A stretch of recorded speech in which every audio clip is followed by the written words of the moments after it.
Okay, I will then pass the floor to the next speaker, which is my colleague Hermolos. Hermolos, the floor is yours. Please take over. Okay, so here is an outline of our presentation. First, we are going to see some introductory information on the topic, covering aspects such as the current interest in alternative proteins, the novel status of sub-products, and some general considerations and challenges in the field of safety assessment of alternative proteins and their sources as novel foods. Then, we are going to talk about novel animal-derived proteins, focusing on insects and culture meat. The discussion about non-animal derived proteins, we will focus on plant and algae-derived proteins. But what lies behind the term alternative proteins? Let's say that these proteins and their sources aspire to be an additional option, an alternative to some of our current dietary staples.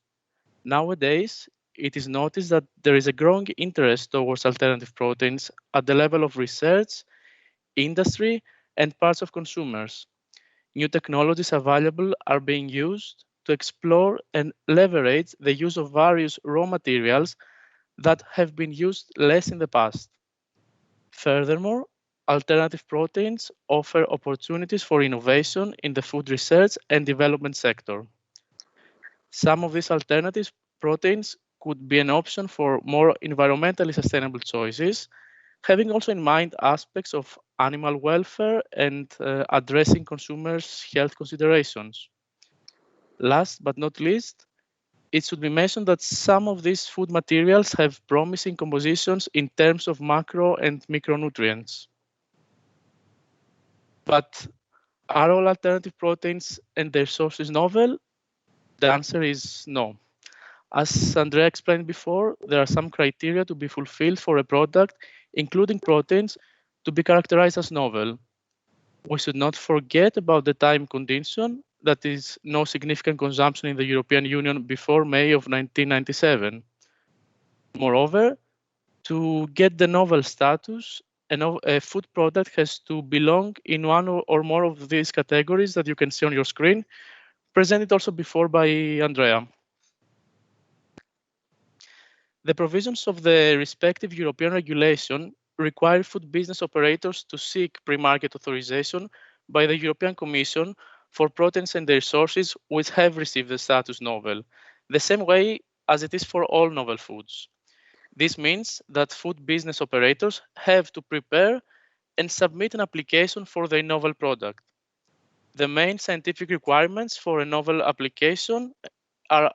food application are outlined in the EFSA's guidance on the preparation and presentation of an application for authorization of a novel food, published by EFSA back in 2016. This guidance document aims both to be self-explanatory and to provide at the same time flexibility to the applicants when designing the research strategy, given the diversity of novel foods as we have seen before. Among the scientific requirements, data on the novel food's identity, production process, compositions, and specifications are needed. Additionally, it is important to document any history of use of the novel protein or of its source somewhere else in the world. To perform the risk assessment, EFSA needs details also on how this food or food ingredient is intended to be used. On top of these requirements, data on the nutritional profile of the novel food, on toxicological aspects, on aspects regarding absorption, distribution, metabolism, and excretion are evaluated. The allergenic potential of the novel food should be investigated too. You can, of course, understand that some of these elements, those that you can see on your screen highlighted in blue, cannot be absent from a novel food application. An applicant can decide not to submit data in the other areas, but of course, such a decision must be supported by a scientifically sound justification. During the risk assessment procedure, EFSA can request additional information to the applicants for validating or supporting the submitted data or for clarifying scientific issues. Overall, EFSA shall consider the two following aspects: whether the novel food is safe under the proposed conditions of use, and whether the consumption of the novel food would be nutritionally disadvantageous to the target population group. Now, let's see some considerations that have to do with the toxicity testing of novel foods.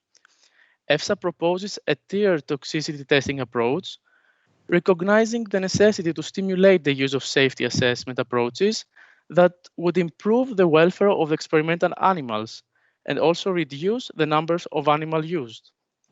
You can see on the slide that there are 3 tiers with different types of testing per tier.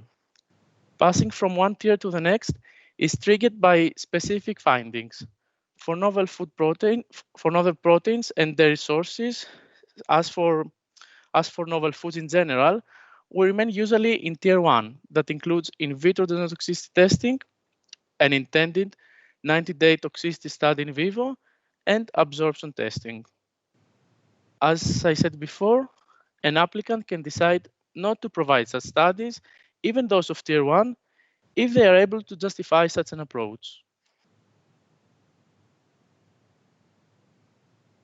In this slide, we can see some aspects regarding the extrapolation of the results of animal toxicity studies to humans.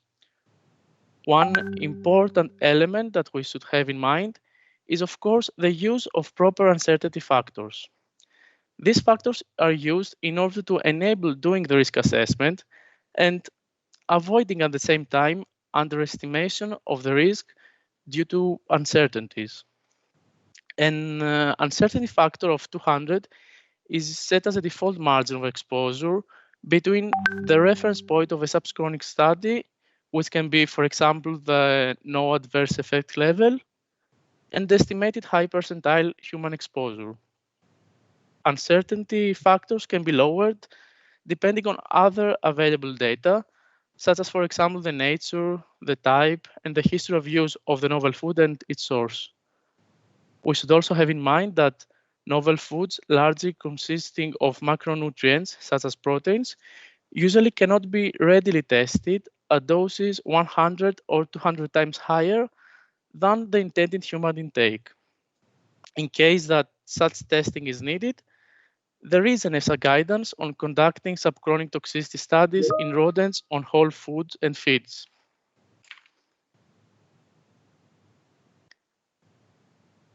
There are some factors that can increase the need for toxicological studies. These factors can be, for example, the low quality and extent of compositional data, the use of various starting materials for the production of the novel food, and the degree of processing. Limited literature data on the novel food and its source, as well as no history of use of the novel food or its source, are 2 other elements that can increase the need for toxicological studies with the novel food or some of its fractions as testing material. Now, let's move back our focus entirely on proteins and their sources. In this slide, we can see some examples of alternative proteins and their sources that belong to the family of novel foods. On the left corner above, you can see mealworms and mealworm powder. Below, you can see a photo of water lentils, known also as duckweed. Next to it, there is this vividly green colored powder from algae, and above, a representation of meat done in the laboratory. The final formulations of novel foods in this category can be, for example, protein-based powders, protein isolates, or protein concentrates. Now, let's go a bit deeper into aspects relevant to animal-derived alternative protein sources and proteins and their sources. And we'll start with insects and products thereof. To date, around 2,000 insect species have been reported to be consumed as food by various populations worldwide. On the map, you can see in orange the areas where consumption of insects has been reported. Let's move now to the next slide to see what has already arrived to EFSA. So currently, we have 15 novel food applications on insects and products thereof. For some of them, the risk assessment has already started, as you can see on the slide. And additionally, for application dossiers, those that are colored in green, are still under suitability check, which is a step that must be completed to make sure that the minimum required datasets have been submitted by the applicants before the risk assessment may start. You can see that so far we have received application for 7 insect species at various developmental stages. The current dossiers are for Acheta domesticus, the house cricket, Locusta migratoria, that is a grasshopper, Grylodes sigillatus, an insect known also as banded or Indian house cricket, and all of these are in adult stage. We're also assessing application dossiers on Tenebrio molitor larva, known also as yellow mealworm, on Alphitobius daperinus larva, that is known as lesser mealworm, on Hermetia illucens larva, and on the male larvae of Apis mellifera, known as honey bee drones. Various processing methods can be implemented, resulting in various types of products. Here on this slide, you can see some examples regarding the processing and formulations we have come across so far. Usually, a blanching or freezing step is implemented to kill the insects, which then can be dried using, for example, oven drying or freeze drying. Then, the dried insect can be used as it is or be further processed to powder. We have also cases where the insects are stored in their wet form, raw or after being boiled. Additionally, there are insect-derived novel foods that comprise a fraction of the whole insect, such as, for example, defatted insect powders. You can understand that the production process has a really important role in the safety assessment of insects and products thereof as novel foods. Now, in this slide, we can see some safety considerations related to the different steps of the production process. The source of the novel food, which is the insect species per se, should be considered. For example, we take into account physical hazards that may be related to the insect's physiology. The developmental stage of the insect has an important role too. For example, the endogenously produced compounds for defense purposes in some insect species may differ among the various developmental stages of an insect. The conditions under which the insects are reared may also trigger safety considerations, since the occurrence of some hazards of, for example, microbiological nature may depend on humidity conditions and on the implementation of hygiene measures.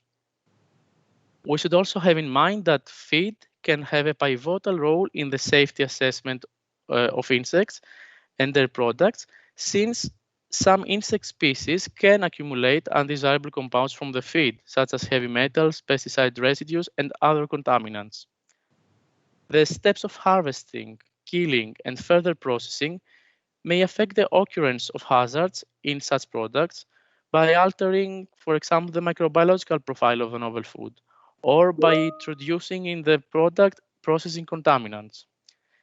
A peculiarity that is important to keep in mind is that insects are usually consumed whole, without the removal of their intestinal tract. Usually, a fasting step is implemented before harvesting in order to allow the insects to empty their bowel contents. Now, depending on the processing aspects, insects and products thereof can be whole foods or can be complex mixtures. This means that qualitative and quantitative characterization of their main constituents and proximate analysis are needed. Furthermore, nutritionally relevant constituents should be analyzed. Investigation of the occurrence of inherent substances of possible concern to human health should be also done. We discussed just before the importance of the feed for these kind of products. When it is possible, systematic collection of literature data should be performed by the applicants, and then the findings should be discussed in comparison to the novel food per se. As for all novel foods, the stability of insects and products thereof should be investigated, taking into consideration microbiological stability, for example, and oxidative stability of fats. Since we are talking about products that may contain considerable amounts of protein, determination of the protein levels should be performed. A particularity here is that the presence of non-protein nitrogen from chitin, a major component of many insects, should be considered and discussed with regards to protein quantification.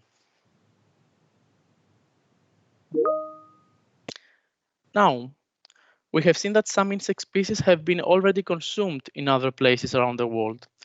Such information should be presented in the novel food dossier. It is important to mention any precautions and restrictions regarding the use of these insects. For example, if it is needed to remove any parts of the insect before consuming it.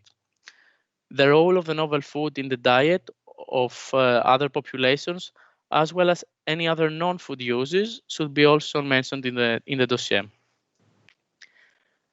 Now, regarding the proposed uses and use levels, it is really important that the applicants clearly define the form of the insect to be used and the food categories where it will be potentially used as ingredient, so that the exposure assessment can be conducted. When collecting data on the nutritional information, regarding nutritional information of such novel foods, it is important that the protein levels are quantified, taking into consideration the challenges for this type of matrices that we have mentioned before.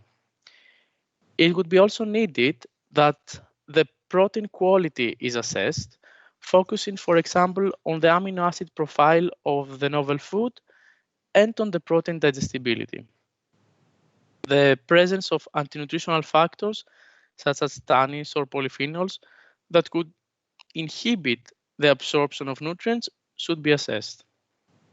You can only imagine that when assessing the safety of insects and products thereof as novel foods, an interesting element that should be addressed is allergenicity, de novo sensitization, cross-reactivity to other allergens, the presence of allergens in the novel food from the feed, and also the role of chitin should be investigated. Now, hoping that so much information about insects has not already caused an insect-like buzz in your heads, I would like to move on to the next topic, which is culture meat, known also as in vitro meat. So, first of all, I would like to clarify that EFSA has not received yet any application on culture meat as novel food. However, we are aware of the advances in this area, and we are building internal capacity to be ready to proceed with the safety assessment of such products as soon as they arrive. But what is culture meat? In a few words, it is meat produced in the laboratory in vitro without slaughtering animals. Stem cells of the animal are isolated, cultured in the lab under controlled conditions, resulting at the end to muscle tissues, which can be harvested, combined, and further processed to create the final product. Such novel food belongs to foods consisting of, isolated from, or produced from cell culture or tissue, as per the novel food guidance of EFSA. Thus, information on the biological source according to the International Codes of Nomenclature should be provided. Furthermore, the organ and tissue or part of the source organisms should be indicated. Information on the identity of the cells, as well as on the type of culture, is needed. In case that the stem cells are sourced from a laboratory, we would need information on the culture collection to be provided. For characterizing such a novel food, the identities and quantities of impurities, byproducts, or residues, antimicrobial residues, and any nutritionally relevant constituents should be investigated. Biological hazards, such as bovine spongiform encephalopathy, a disease that belongs to the family of transmissible spongiform encephalopathies, the putative presence of viruses and microbiological contaminants should be also considered. Of course, the type and spectrum of target analytes can vary according to the sources and the specific production processes. Now, the description of the production process for such a product should include, among others, information on how the treatment, modification, and immortalization of the used cells are done. The raw materials, the starting substances, the medium and substrate used, any growth factors or hormones, the culture conditions, the use of antimicrobial substances, hygiene measures, and a description of the equipment should be provided. We should also keep in mind that generic issues related to manufacturing processes using bioreactors for cell cultures should be considered. These aspects include, but are not limited to, potential byproducts, impurities, contaminations, stability of cells, and consistency of the production process. The operational limits and key parameters of the production process should also be described. Now, regarding the nutritional information, the role of the novel food in the diet should be considered, of course, and a comparative approach with conventional meat can be used. We would be interested in receiving qualitative and quantitative data on macronutrients in such products. To investigate allergenicity aspects, comprehensive characterization data can be used as the basis, and then the potential use of omic tools such as genomics, transcriptomics, proteomics, and metabolomics can also be considered for investigating these aspects. Now, I would like to give the floor to my colleague Ruth, who is going to discuss about non-animal alternative proteins.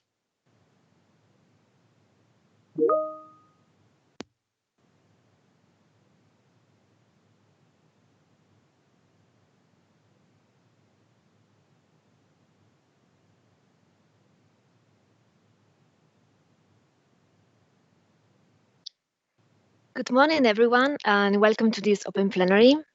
I'm Ruth Roldan, and I will going to give an overview on the non-animal alternative protein sources and the novel food zero.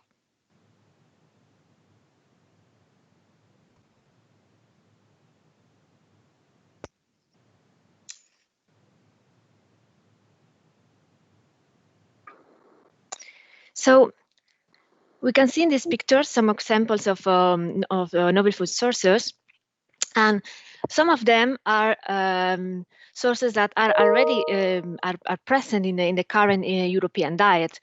For example, some common grains, seeds, pulses, and those could be the basis for some of the novel food plant-based with a high protein content.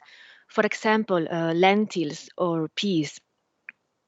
On the other hand, there are some new plant species that were not used in the human diet in Europe before.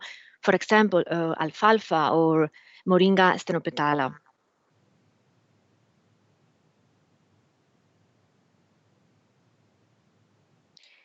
The input of the raw materials for these kind of novel foods are varied and including from the whole plant or part of the plant, for example, the leaves or the roots.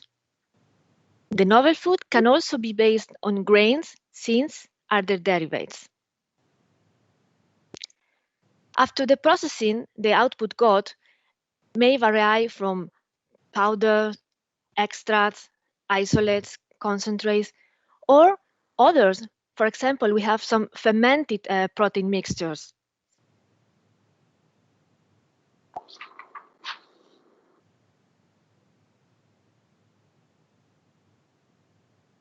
Main considerations in the safety assessment regarding the input materials may include information on the fertilizer composition, residues of pesticides, the presence of metabolites.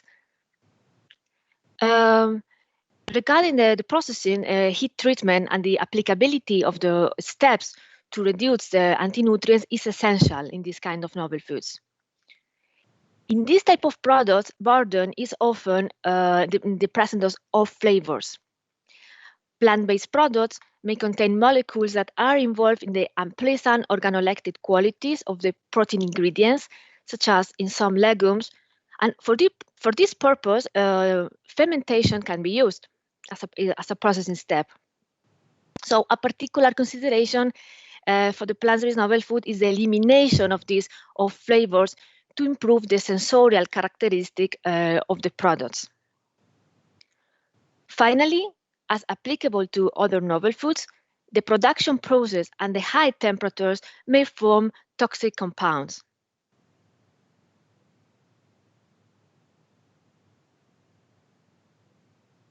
So in this slide, we can see a summary of some specific considerations regarding the novel food characterization and specifications, such as the chemical and microbiological parameters, contaminants, the nutritional information, nutrition composition, and the presence of anti-nutrients, toxicants, or other allergens.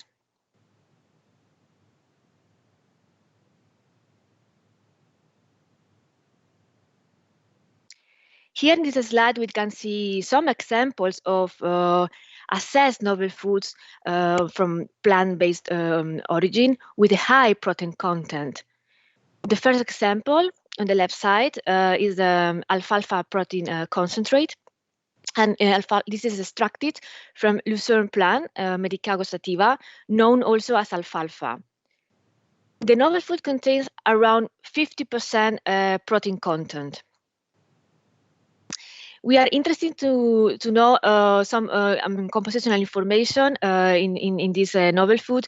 For example, the anti-nutrient factors such as saponins, phytates, or L-cannabinine, or secondary metabolites such as phytoestrogens. They were also evaluated as well as the reduction in the novel food production process. The second example in the middle regards rapeseed, which is Brassica napus. And we have evaluated both a protein isolate containing very high protein content, so more than 90%, as well as recently we have dealt with a rapeseed powder to be used as an ingredient added to a certain number of food products. And here the protein content is around 40%.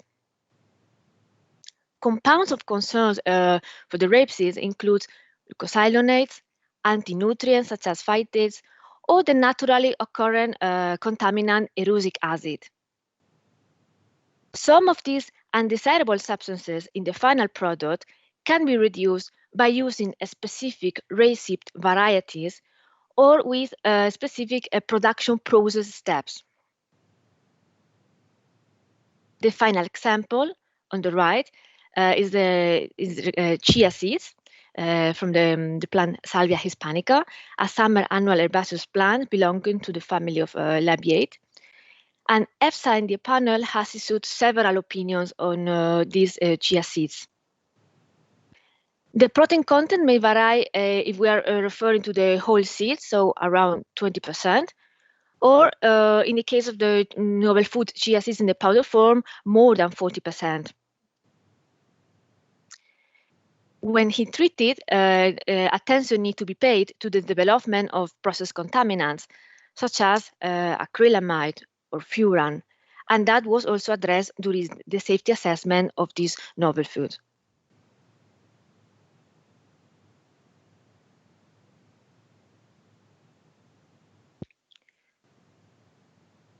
For the nutritional information in the novel food with a high protein content, we are interested to see if the protein is of good quality. It is important to assess the protein quality in general to check that the novel food is not nutritionally disadvantageous.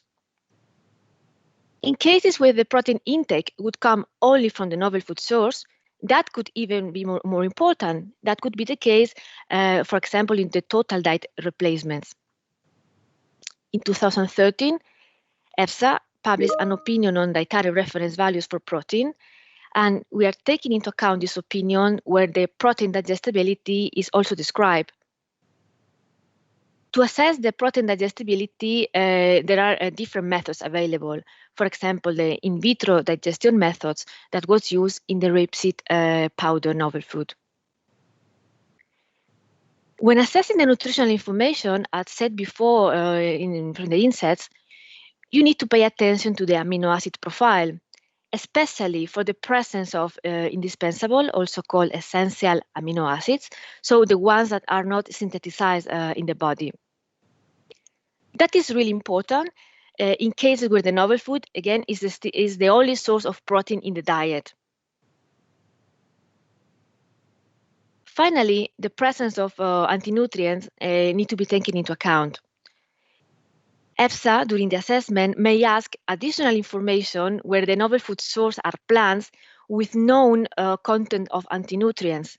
For example, oxalic acid in raw cruciferous vegetables interfering with the calcium absorption, or phytic acid interfering with several nutrient absorptions, such as zinc, iron, magnesium, calcium.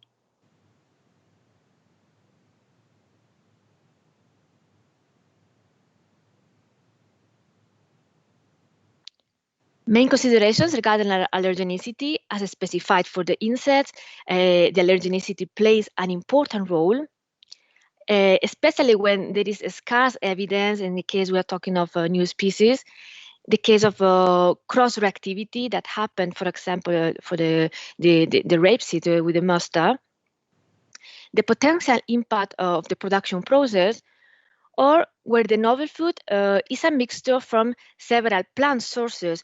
So the independent plant sources and their proteins need to be assessed.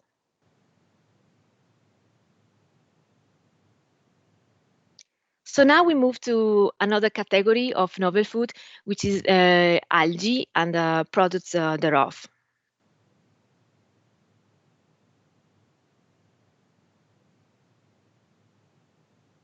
Algae, which comprise macroalgae and microalgae, are also rich in nutrients. It is important to know that algae, depending on the species, may contain considerable amounts of protein. They can also contain other nutrients, such as high-quality omega-3 fatty acids, minerals, or vitamins, for instance, tocopherols. They can also be used because of their coloring ingredients. So there are different uses regarding algae. The cultivation systems can be placed in closed systems or open ponds for microalgae and for macroalgae, either outdoors or indoors. And they can also be cultivated on shore in photobioreactors. We have here in this slide some examples of novel foods dossier that have been received by EFSA. So we have both macroalgae, for example, Laminaria digitata, and microalgae, Galderia sulfuraria, among others.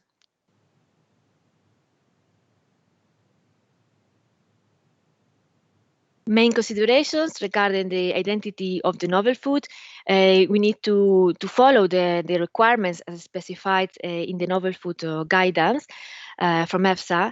And in the case of algae, we are interested to know the information of the scientific names, the synonyms, verification according to international recognized databases and methodology.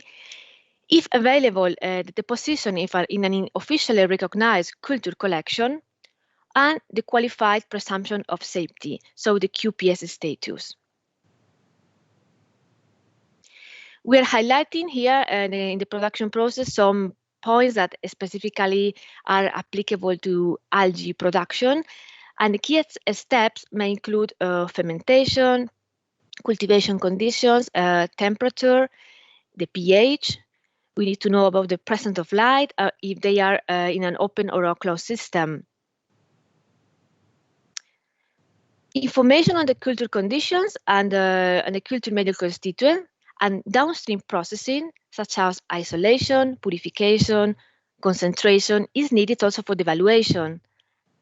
And finally, a very important point is in the safety evaluation is the absence or presence of viable cells of the production strains in the novel food.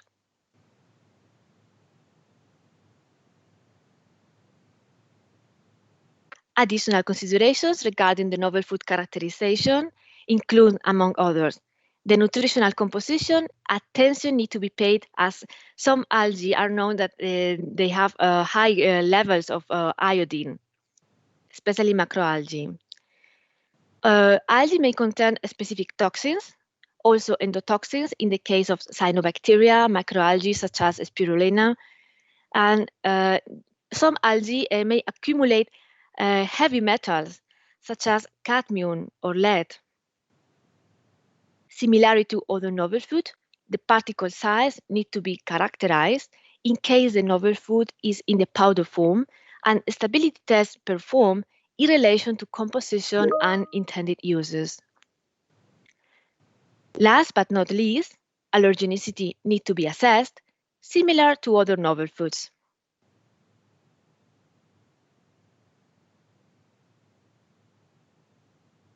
And that is all for the section on alternative proteins on novel foods. We thank you for your attention, and if you have any questions, feel free to post them in the chat box.